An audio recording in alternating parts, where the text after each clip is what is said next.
Hai, hello, salam sejahtera Malaysia. Selamat datang ke channel Fels Lifestyle. Terima kasih kerana terus setia dan terus bersama di dalam channel ini.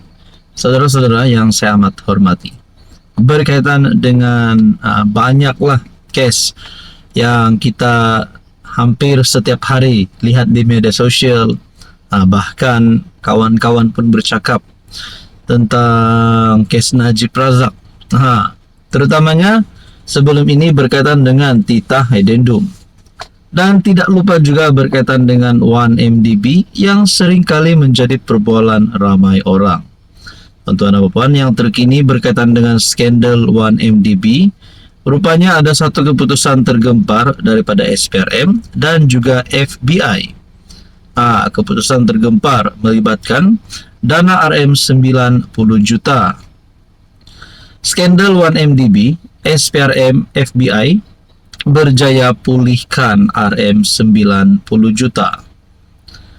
Kerjasama erat antara Suruhanjaya Pencegahan Rasa Malaysia bersama Biro Penyiasatan Persekutuan ataupun FBI dan Kehakiman Amerika Syarikat DOJ berjaya memulihkan wang sebanyak USD 20 juta bersamaan dengan ringgit Malaysia 90 juta berhubung dana 1MDB.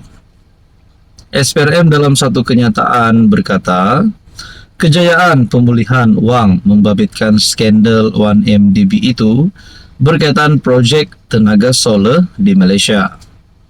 Kenyataan itu berkata, sejumlah wang itu melibatkan Frank White Jr., yaitu seorang ahli perniagaan dan rakan kongsi firma pelaburan, Disable Capital Management LLC.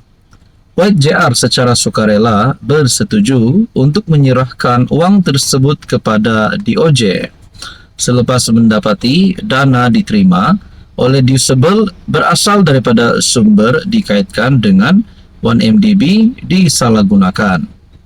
Sehingga kini jelasnya sebanyak RM 29.73 bilion telah berjaya dipulangkan kepada kantung kewangan kerajaan Malaysia. Bagi saya mungkin ini satu kemenangan kepada Anwar Ibrahim sebagai Perdana Menteri. SPRM juga sedang giat mendapatkan semula aset yang telah diselewengkan daripada beberapa buah negara seperti Kuwait, Hong Kong, United Kingdom serta beberapa buah negara lain di Eropah. Tuan-tuan dan puan, berkaitan dengan ini apa komen anda? Hai, hello, salam sejahtera Malaysia. Selamat datang ke channel Fels Lifestyle. Terima kasih kerana terus setia dan terus bersama di dalam channel ini. Setelah sebelum ini kita dengar ada kenyataan daripada kepimpinan Bersatu melalui Ketua Pembangkang, yaitu Hamzah Zainuddin, yang dikaitkan dengan satu kenyataan Ketua Pembangkang tersebut yang agak kasar kerana telah mengeluarkan perkataan yang tidak bagus didengar, yaitu palui. Dalam satu artikel sebelum ini saya ada melihat kenyataan ini, dan pada akhirnya apa komen orang Sabah? Apa komen Ketua Menteri Sabah sendiri, Haji Jinor? Adakah selepas ini Parti Bersatu dari Semenanjung akan diboikot habis-habisan? Bukan saja Bersatu, bahkan Perikatan Nasional. Adakah PN tidak lagi akan diterima oleh orang Sabah selepas ini hanya kerana kenyataan Hamzah sebelum ini? Dan adakah Hamzah Zainuddin layak untuk memegang jawatan Ketua Pembangkang kerana telah mengeluarkan kenyataan sedemikian? Nah, saudara-saudara, menurut Haji Ji, satu kejutan kepada politik Malaysia, jangan maki orang Sabah palui. Haji Ji ingatkan Hamzah. Ketua Menteri Haji Jinor tegur Hamzah Zainuddin yang hambur kata penghinaan palui kepada pemimpin dan rakyat Sabah.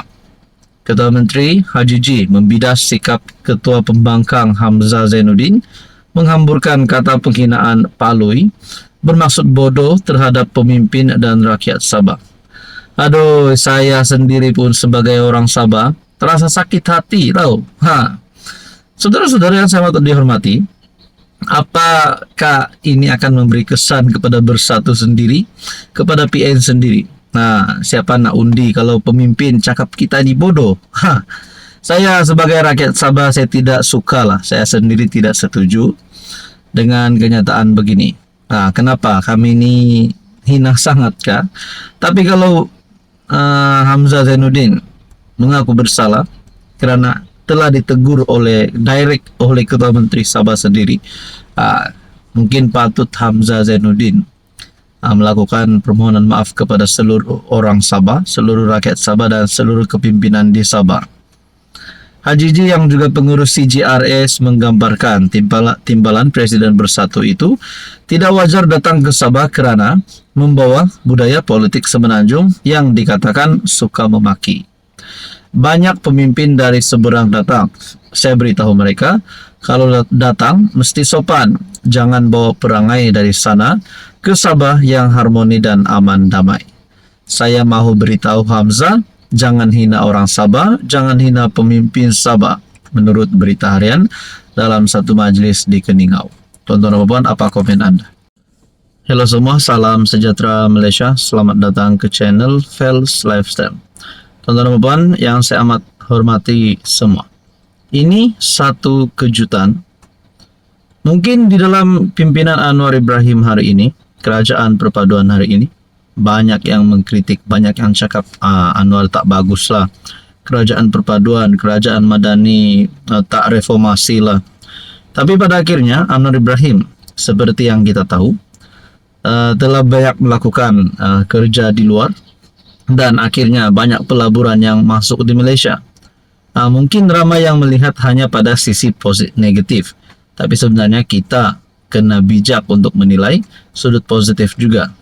Apa yang diterima oleh kerajaan hari ini, apa yang diterima oleh rakyat.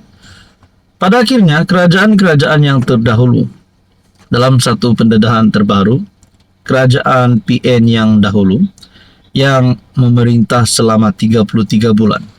Ada satu pendedahan yang menarik yang saya nak kongsikan.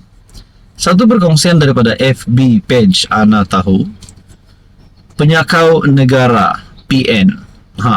Mungkin ini menjadi penyebab kenapa PN sampai sekarang tak jadi kerajaan lagi, tak mampu tumbangkan Anwar lagi rasanya. Dalam satu perkongsian daripada FB page Ana Tahu, dengan perkongsian gambar caption Penyakau Negara PN. 6 tahun lepas kami reform, habis-habisan nafas. Hutang kami kutip 3.1 bilion dalam masa setahun, tunai dalam RM800 juta lebih.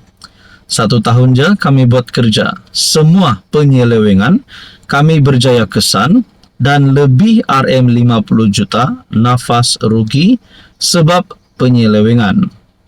Naik era PN 33 bulan, duit negatif 400 juta dan skandal baja padi 1.8 bilion ditangkap SPRM.